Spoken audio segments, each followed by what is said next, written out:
CM साहब से गुजारिश कर रहे हैं कि हमें फ़ोन तो कम से कम फ़ोन की फैसिलिटी मिले। मैं यही रिक्वेस्ट करूंगा इनसे कि क्या ये मेहरबानी करके अपने जो इनके मतलब इनका विभाग जो है, इनका डिपार्टमेंट जो है, उन्हें कहेंगे कि जो बॉर्डर एरियाज़ हैं why should they suffer, specially in Kupwara and Baramulla district. और जो अभी उन्होंने कहा कि हमने सारे एमपीज़ को लिखा है, मैं तो तिहाड़ जेल का एमपी हूँ, मुझे तो कोई लेटर उनका मिला नहीं, हम भी अपना दर्द बता दें। Thank you sir. सर, ये प्रश्न के साथ और इसके पहले हमारे सांसद महोदय ने जो प्रश्न पूछा उसके साथ भी एक बहुत अहम मुद्दा जुड़ा हुआ है। आज दूरसंचार एक लग्जरी नहीं बनी, लेकिन एक नेसेसिटी बन चुकी है और इसके माध्यम से देश की जनता पूर्ण विश्व के साथ जुड़ती है। इसी को मद्देनजर रखते हुए प्रधानमंत्री जी ने अपना संकल्प बनाया है कि 100% 4G का सैचुरेशन हमें देश में सुनिश्चित करना है और डिजिटल भारत निधि के कोष से इसके लिए राशि भी दी गई है। अभी उत्तर में भी बताया गया कि करीब 47,000 टावर के लिए राशि भी उपलब्ध की गई है, जिसमें से मुझे खुशी है आपको सूचित करते हुए और आपके द्वारा हाउस को सूचित करते हुए कि पिछले 1 वर्ष की अवधि में करीब 25,000 टावर हमारे संपूर्ण देश में लग चुके हैं। बाकी 12,000 टावर्स, जिसमें अभी हमारे सांसद महोदय ने मुद्दा उठाया, कश्मीर के हमारे सांसद महोदय ने मुद्दा उठाया, ये अभी भी कार्य प्रगति पर हैं। एक मिनट, इसके पीछे कई कारण हैं।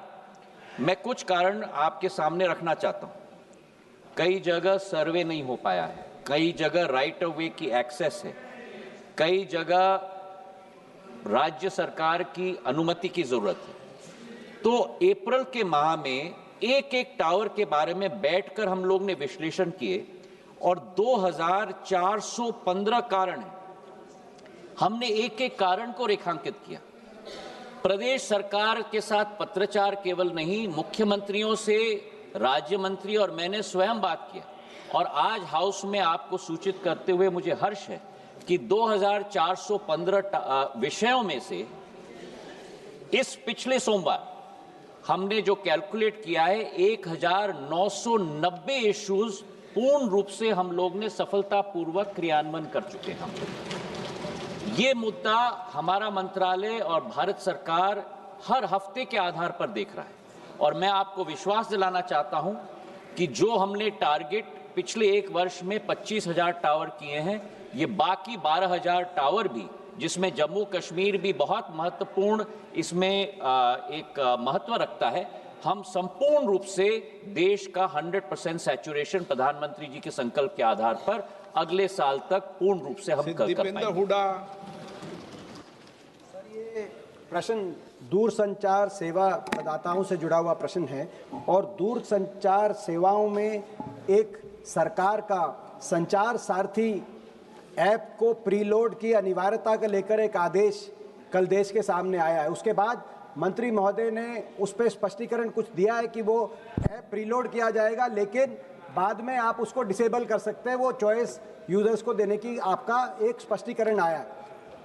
लेकिन क्योंकि मैं स्वयं कंप्यूटर साइंस बैकग्राउंड से, मैं सॉफ्टवेयर इंजीनियर के बैकग्राउंड से हूं, जब सिस्टम के अंदर प्रीलोड की रिक्वायरमेंट होगी तो डिसेबल करने के बाद भी सारे फीचर्स डिसेबल होंगे कि नहीं होंगे, किसी यूजर्स को ये बात पता नहीं चलेगी।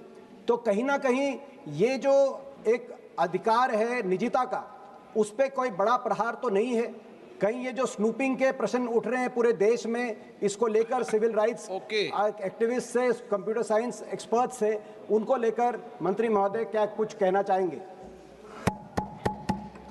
मैं दीपेन जी को उनके प्रश्न के लिए मैं धन्यवाद अर्पित करना चाहता हूं कि उनके प्रश्न के द्वारा सदन के पटल पर और देश की जनता के समक्ष मैं सारे तथ्य रखना चाहता हूं। सर, दूरसंचार का क्षेत्र एक बहुत बड़ा माध्यम है लोगों को विश्व के साथ जोड़ने का और आज देश के अंदर हमारे 1 बिलियन यूजर्स हो चुके हैं। सर, लेकिन जहां सकारात्मक उपयोग भी किया जाता है, ऐसे कई तत्व हैं जो इसका नकारात्मक उपयोग भी करते हैं।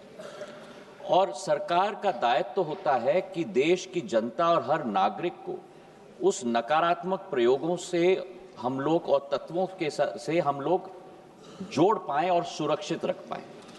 इसी सोच के साथ संचार साथी पोर्टल की हमने शुरुआत की थी सर 2023 में, और संचार साथी ऐप का प्रयोग हमने 2025 में हम लोग ने शुरुआत किया। अब संचार साथी क्या है? संचार साथी एक ऐसा ऐप है जिसके आधार पर जन भागीदारी के आधार पर आज देश की एक एक जनता और नागरिक अपने आप को सुरक्षित रख सकता है फ्रॉड से, स्टोलन मोबाइल से, अपने स्टोलन मोबाइल को रिकॉर्ड कर सकता है, रिपोर्ट कर सकता है। और 20 करोड़ हिट सर हमारे पोर्टल पे हुए हैं, करीब 1.5 करोड़ ऐप डाउनलोड हुए, और इसी के आधार पर जन भागीदारी, इसकी सफलता सॉफ्टवेयर तो हमने बनाई है सरकार ने, पर इसकी सफलता का श्रेय अगर किसी को जाता है तो जनता को जाता है सर, क्योंकि उनके उपयोग के आधार पर ही हम लोग सफल हो पाए। और आज मैं रिकॉर्ड पे रखना चाहता हूं कि इस ऐप और पोर्टल के आधार पर 1.5 करोड़ मोबाइल कनेक्शन देश के अंदर डिस्कनेक्ट हुए हैं जो फ्रॉडुलेंट हैं, क्योंकि जनता ने रिपोर्ट किया है।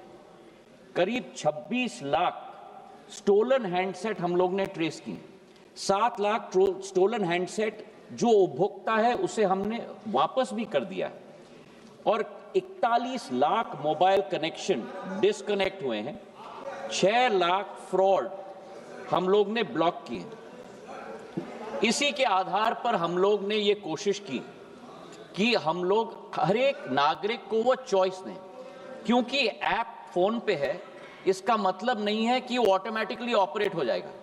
जब तक मैं उपभोक्ता के रूप में उसमें रजिस्टर ना करूं तब तक वो ऑपरेट नहीं होगा। और मैं उपभोक्ता के आधार पर, जैसे मेरे फोन पर सर ढेर सारे ऐप्स होते हैं, मैं उस ऐप को भी दबा के मैं डिलीट कर सकता हूं। तो ये लोकतंत्र में पूर्ण हक और अधिकार नागरिक का है सर। हम लोग ने केवल ये ऐप सभी को उपलब्ध कराने के लिए कदम लिया है, लेकिन फिर भी मैं सदन के पटल पे भी कहना चाहता हूं, हमारा कोई हट नहीं, इसकी सफलता का प्रयोग जनता के आधार पर हुआ है। फीडबैक हमें मिलेगा, उस फीडबैक के आधार पर अगर उस ऑर्डर में भी हम लोगों को कोई चेंज लाना है उसके लिए भी हम लोग तैयार हैं। ये मैं अवश्य कहना चाहता हूं कि इस ऐप के आधार पर न स्नूपिंग संभव है न स्नूपिंग होगा। प्रधानमंत्री नरेंद्र मोदी जी की सरकार देश की जनता के हाथों में अधिकार देना चाहती है ताकि वे अपने आप को सुरक्षित रख पाए। बहुत बहुत धन्यवाद sir. Question number 45 Shri doctor Amol Ram Singh Kole. Sir question number 45। माननीय मंत्री